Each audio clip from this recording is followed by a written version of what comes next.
Hello friends, आपका फिर से स्वागत है हमारे यूट्यूब चैनल पर। आज हम राजस्थान भू राजस्व अधिनियम की धारा 68 से 71 के बारे में देखेंगे। इसमें राजस्व विवादों की मध्यस्थता के द्वारा कैसे निपटारा किया जाता है इसके बारे में देखेंगे। राजस्थान भू राजस्व अधिनियम 1956 के अंतर्गत न केवल भूमि संबंधित अधिकारों और प्रक्रियाओं को व्यवस्थित किया गया है, बल्कि विवादों के वैकल्पिक समाधान के साधनों को भी मान्यता दी गई है।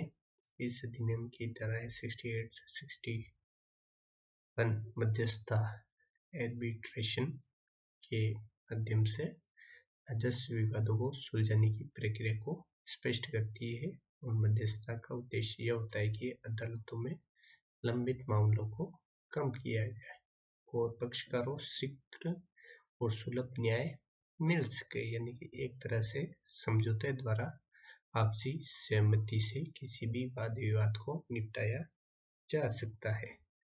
यह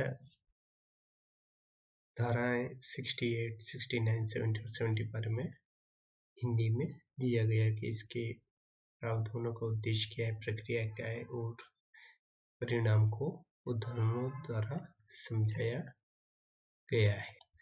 धारा 68 विवादों को मध्यस्थता से भेजने की शक्ति।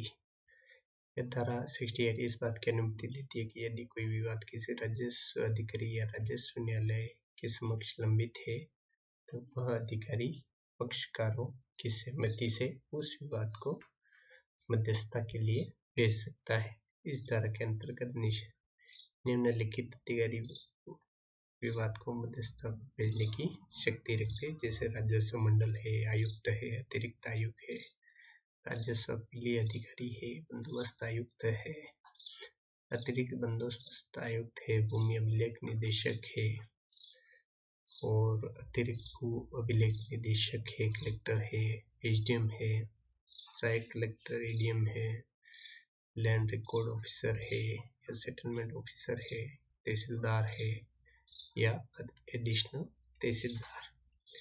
लेकिन यह अधिकार तभी उपयोग में लाया जा सकता है जब दोनों पक्ष सहमति दे, और यह बहुत आवश्यक है क्योंकि मध्यस्थता एक सहमति आधारित प्रक्रिया है। यह किसी एक पक्ष की भी सहमति नहीं है तो विवाद मध्यस्थता में नहीं भेजा जा सकता है।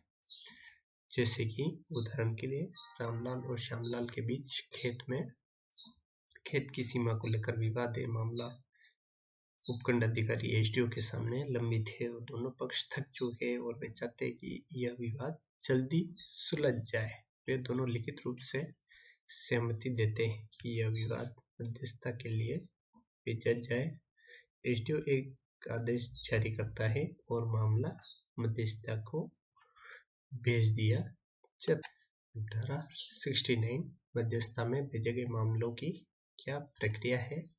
धारा 69 यह स्पष्ट करती है कि जिन मामलों को धारा 68 के तहत मध्यस्थता के लिए भेजा गया है उन्हें आर्बिट्रेशन एक्ट 1940 के प्रावधान लागू होंगे, लेकिन यह भी ध्यान रखा गया है कि आर्बिट्रेशन एक्ट के कोई प्रावधान राजस्थान भू राजस्व अधिनियम 1956 के विरुद्ध है तो अधिनियम की बात प्राथमिकता से मानी जाएगी। इसका अर्थ यह है कि सामान्यतः मध्यस्थता अधिनियम की प्रक्रिया जैसे मध्यस्थता का चयन, सुनवाई की विधि, निर्णय देने की प्रक्रिया का पालन किया जाएगा, परंतु यदि राजस्व अधिनियम में कोई विशेष प्रक्रिया दी गई है तो हमें यह मामला पहले राजस्व अधिनियम के अनुसार चलना पड़ेगा। उदाहरण के लिए मध्यस्थता के लिए नियुक्त आर्बिट्रेशन दोनों पक्षों में साक्ष्य लेता है, गवाहों से पूछताछ करता है और लिखित निर्णय देता है। यह पूरा कार्य आर्बिट्रेशन एक्ट 1940 की प्रक्रिया के अनुसार होता है और जब तक कि भूमि विवादों के लिए कोई विशेष स्पेशल लैंड रेवेन्यू प्रोविजन नहीं है या इसमें कोई टकराव पैदा नहीं हो, अगर ऐसा है तो हमें सबसे पहले लैंड रेवेन्यू एक्ट से ही चलना पड़ेगा। धारा 70 निर्णय रद्द कराने के लिए आवेदन। धारा 70 यह व्यवस्था करती है यदि किसी पक्ष को मध्यस्थ कर दिया गया निर्णय गलत लगता है तो वह इसे रद्द कराने के लिए एक आवेदन कर सकता है, लेकिन यह आवेदन एक सीमित समय के भीतर ही किया जाना चाहिए। वह समय है एक अवार्ड को अदालत में दाखिल करने की सूचना नोटिस ऑफ फाइलिंग अवार्ड मिलने के 20 दिन के अंदर। इसका मतलब यह है कि यदि अवार्ड की सूचना मिलती है और आपको 20 दिन के भीतर ही संबंधित रेवेन्यू कोर्ट में जाकर अनुरोध करता है कि अवार्ड को रद्द किया जाए, यदि आप इस समय सीमा से चूक जाते हैं तो आपके पास अवार्ड को चुनौती करने का कोई अधिकार नहीं रहेगा, सिवाय कुछ असाधारण परिस्थितियों में। उदाहरण के लिए जैसे कि श्यामलाल को आर्बिट्रेशन का अवार्ड प्राप्त होता है, जिसमें वह कहता है कि रामलाल को 2 बीघा जमीन लौटा है और उसे लगता है कि आर्बिट्रेशन ने पक्षाघात किया है और दस्तावेजों को नजरअंदाज कर दिया है, और वह अवार्ड की सूचना प्राप्त होने के 15वें दिन रेवेन्यू ऑफिसर के पास आवेदन देता है कि अवार्ड को रद्द किया जाए। यह आवेदन समय सीमा में दिया गया है, इसलिए उस पर विचार किया जाएगा। उसके बाद धारा 71 अवार्ड के अनुसार निर्णय। धारा 71 यह बताती है कि जब आर्बिट्रेशन अवार्ड दे दिया हो तो यह उसे पुनर्विचार के लिए वापस नहीं भेजा गया है, और यदि कोई पक्ष अवार्ड को रद्द कराने के लिए आवेदन नहीं करता है या यदि किया गया आवेदन खारिज हो चुका है तो उस स्थिति में राजस्व अधिकारी और न्यायालय उस विवाद का निर्णय के अनुसार देना होगा। लेकिन यदि अवार्ड का एक स्पेशल केस के रूप में दाखिल किया है, यानी आर्बिट्रेशन ने किसी विशेष कानूनी प्रश्न में ओपिनियन मांगा है, तो उस स्थिति में राजस्व अधिकारी अपनी राय के अनुसार निर्णय देगा। मध्यस्थता में निर्णय हुआ है कि दोनों पक्ष अपनी अपनी भूमि की सीमा पर दीवार बनाएंगे, किसी एक पक्ष ने इसे रद्द कराने का आवेदन नहीं किया और न ही अवार्ड को पुनर्विचार हेतु वापस भेजा गया। अब राजस्व अधिकारी को अवार्ड के अनुसार ही निर्णय देना होगा, लेकिन यदि अवार्ड में यह लिखा कि कृपया यह तय पहले करे कि यह भूमि कृषि भूमि है या चारागाह, तो अधिकारी को अपनी कानूनी समझ से फैसला देना होगा।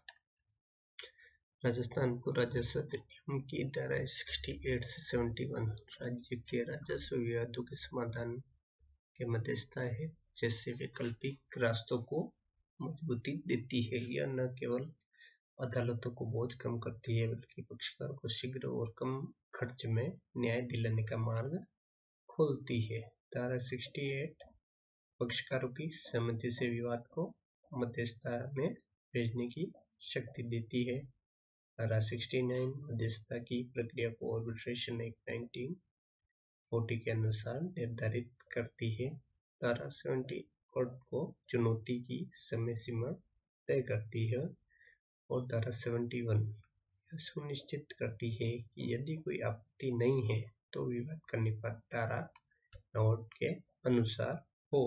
मध्यस्थता न्यायपालिका के बोझ को कम करने का एक सकारात्मक उपाय है और राजस्व कानून इसका समावेश है और अधिक व्यावहारिक बनाता है। यदि इसे ईमानदारी से लागू किया जाए तो यह न्याय प्रक्रिया को और अधिक प्रभावी और सुलभ बना सकता है। धन्यवाद।